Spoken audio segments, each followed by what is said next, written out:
Dan berbicara tentang usahawan kraft, ada di antara mereka yang terus diangkat, dimartabatkan dengan anugerah-anugerah dari kerajaan Malaysia dan yang paling agung semestinya tokoh kraft negara yang menyaksikan seorang individu yang telah berkecimpung dalam ukiran kayu selama 30 tahun dan juga pernah berjumpa dengan Putera Charles sendiri pada tahun 2017 jika tidak silap saya. Jadi kita akan menyaksikan intro ini akan memperkenalkan anda kepada siapakah beliau. Saksikan.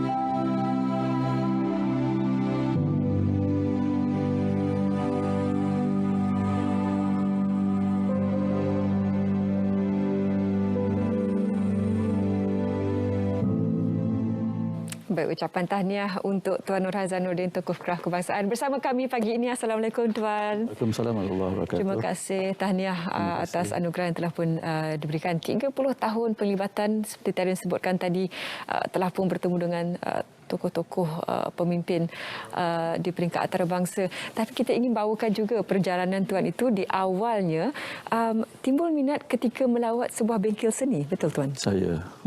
Kalau boleh kongsikan dengan para penonton, macam mana mula boleh terlibat dalam bidang seni ukiran? Kebetulan saya dilahirkan ataupun menetap di Kampung Raja. Sebenarnya di daerah Besut itu tempat pengukir-pengukir yang tersohor.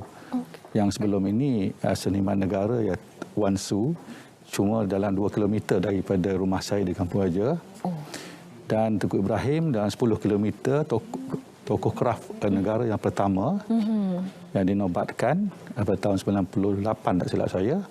Dan saya berguru dengan guru-guru itulah. Dan ada 2 lagi guru, iaitu Latif Long yang berasal daripada Besut juga, yang menetap di Kota Baru, dan Nik Rashidin. Juga Wan Po lah yang anak pada Wan Su. Jadi saya mempunyai ramai guru-guru yang ada di sekitar saya kebetulan. Jadi itulah kelebihan saya, senang untuk pergi belajar dan mudah saya untuk berhubung dengan mereka-mereka ni. Tapi semua dah meninggal. Jadi itulah yang saya dapat daripada mereka.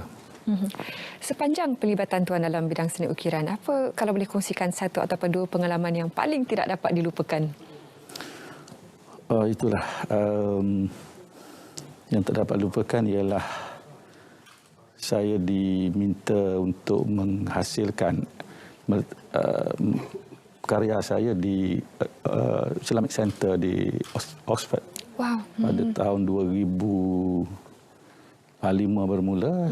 Dan lama jugalah buat macam ada banyaklah kena design tukar dan sebagainya. Jadi itulah yang saya rasa sangat, ialah kita pengukir ni biasanya duduk di kampung je kan.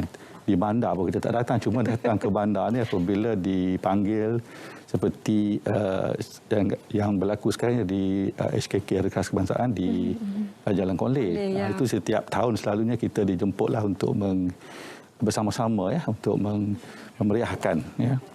Jadi bila dipanggil keluar negara tu untuk letakkan, mana itu yang saya rasa juga banggalah bagi pihak semua pengukir dan juga seluruh rakyat Malaysia lah, diminta untuk meletakkan ukiran-ukiran di Dewan dan juga di tempat-tempat yang pintu utama, ada 3 pintu utama di Islamic Center di Oxford itu, yang melambangkan kebanggaan kita rakyat Malaysia. Umumnya memahami mengapa harga ukiran suatu karya ukiran itu harganya tinggi, tapi masih lagi ada yang macam ragu-ragu untuk melaburkan wang ke atas dalam satu karya yang sangat tinggi. Kita faham kenapa dia mahal, tapi ada yang masih lagi ragu-ragu untuk memberi ataupun memberi penghargaan kepada hasil karya tempatan. Bagaimana tuan rasa ini boleh dipertingkatkan di kalangan masyarakat? Ya, itu yang berlaku sekarang. Sebab ukiran ini mereka menganggap satu karya ataupun satu produk yang lama, yang ada pada rumah-rumah lama, istana-istana lama. Jadi itu ukiran sebenar. Tapi sebenarnya ukiran ini adalah lambang, identiti pada bangsa-bangsa lah. Kalau bangsa Melayu, Cina, India pun dia ada semua ukiran-ukiran mereka. Kalau kita pergi di tanah Jawa, dan tempat-tempat dia, ukiran itu sebagai lambang identiti, dan setiap ukiran itu memberi makna yang etnik itu sendiri melalui itulah. Ini panjang cerita lah kalau saya nak kupas ya. Tapi ukiran itu sendiri melambangkan makna jati diri ya, diri rumpun-rumpun yang menghasilkan sendiri. Dan mereka sekarang ni mereka belajar dengan moden, dengan aliran moden dan sebagainya. Jadi kita tengok desain rumah sekarang pun sudah berpetak-petak. Dan mereka rasa tidak sesuai untuk masukkan. Sebenarnya tidak. Ukiran ini adalah satu macam hasil seni. Tidak perlu letak banyak, tetapi hanya sebagai masterpiece kan, ataupun ruang-ruang yang tertentu seperti pintu. Saya sendiri pun banyak dipanggil untuk membuat pintu pada rumah-rumah moden. Sebab dia adalah bila kita masuk tu, kita boleh nampak dia sebagai hasil seni, dan juga dia panggil center kan, center point, yang bila masuk kita boleh tengok. Lepas tu tak apalah, masuk dalam tu dah moden apa semua, tak ada masalah. Bermakna kalau ada masyarakat sedar, sekurang-kurangnya dapat membantu pengukir-pengukir dapat meneruskan usaha mereka dan kerjaya mereka. Seperti juga bidang seni yang lain, alatan ataupun tools itu juga memakan kos. Bagaimana nasihat tuan kepada pengukir-pengukir muda yang ingin terlibat dalam seni ini, tapi barangkali ada kekangan dari segi untuk mendapatkan peralatan yang sesuai untuk terlibat dalam bidang ini? Ya, saya pun sekarang banyak kita berbincang tentang kalau kita buat secara menggunakan kaedah lama, lambat. Lambat itu akan memberi kesan kepada kos. Ya. Sepatut kalau kita buat zaman dulu, mungkin seminggu boleh siap dua kaki untuk menghasilkan yang betul-betul seni. Tetapi sekarang ni mereka mencari ataupun ada dah alat-alat yang boleh membantu untuk mempercepatkan. Ya, alat-alat moden yang telah direka daripada luar negara, dan saya lihat tidak menjejaskan banyak kualiti ukiran itu sendiri. Dia boleh digunakan sebab semua orang nak cepat. Kalau orang order, semua nak cepat kan. Jadi alat-alat itu sebenarnya dapat membantu untuk mencepatkan kerja dan hasil untuk ukiran itu sendiri. Seni ini merupakan satu yang sentiasa berterusan, dan kita tahu inspirasi terutamanya bagi seorang yang berada di status tuan sebagai seorang tokoh kraf, idea itu sentiasa berkembang. Jadi selepas memenangi anugerah ini, apa lagi yang berada dalam senarai ataupun karya yang ingin dihasilkan selepas ini? Ya, sebenarnya itu memberi semangat kepada saya. Saya juga mewakili dan terima kasihlah kepada Kerajaan Malaysia dan Kraftangan Malaysia, di mana ialah saya pun sebenarnya saya lebih daripada 30 tahun. Saya dalam bidang ni.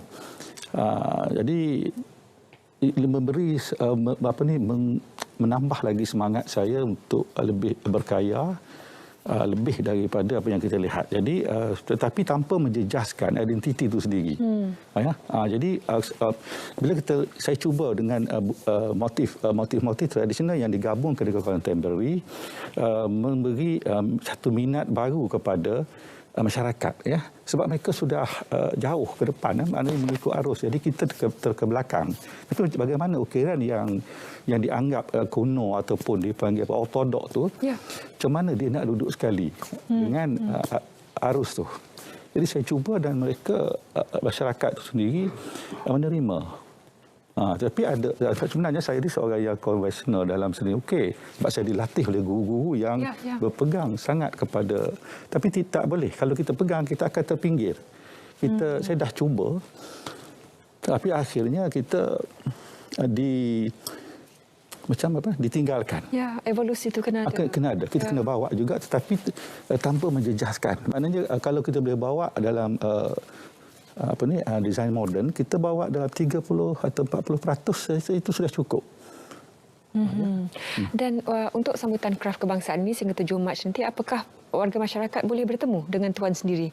Kebetulan saya ada di sini sampai 7 hari bulan hari. Jadi banyak aktiviti-aktiviti yang saya perlu lakukan. Besok saya ada jadual saya di IKN, Institut Kraft Negara, untuk buat satu bengkel telepuk menggunakan kayu, yang ukiran kayu lepas tu digunakan untuk jadi tekstil. Wow. Jadi telepuk itu sebenarnya menggunakan perada emas yang tulen, yang sebenarnya telah dah pupus.